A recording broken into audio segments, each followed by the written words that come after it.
ഗതാഗത മന്ത്രി കെ.ബി. ഗണേഷ് കുമാറിൻ്റെ ഡ്രൈവിംഗ് സ്കൂൾ പരിഷ്കാരം പാളുമോ?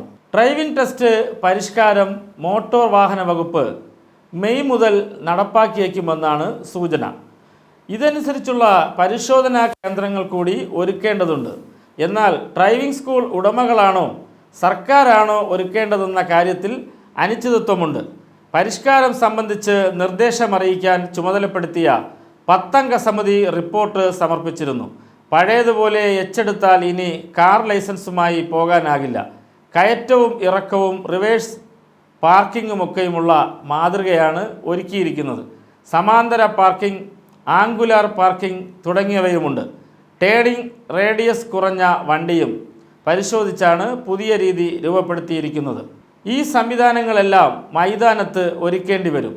ഇത് വിശദീകരിക്കാനായി ഡ്രൈവിംഗ് സ്കൂൾ ഉടമകളുടെ യോഗം കഴിഞ്ഞ ദിവസം മന്ത്രി വിളിച്ചു ചേർത്തിരുന്നു. പുതിയ രീതി ഉടൻ നടപ്പാക്കുമെന്നും അറിയിച്ചു.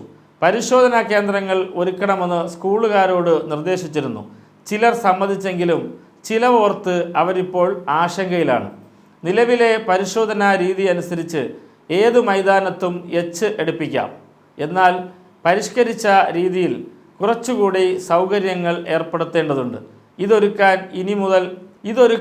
3 മുതൽ 5 ലക്ഷം രൂപ വരെ ചിലവാകുമെന്നാണ് ഡ്രൈവിംഗ് സ്കൂൾ ഉടമകൾ പറയുന്നത്. സംസ്ഥാനത്ത് 86 ഡ്രൈവിംഗ് പരിശോധനാ കേന്ദ്രങ്ങളാണ് നിലവിലുള്ളത്. ഇതിൽ 10 എണ്ണമേ മോട്ടോർ വാഹന വകുപ്പിൻ്റേതായുള്ളൂ.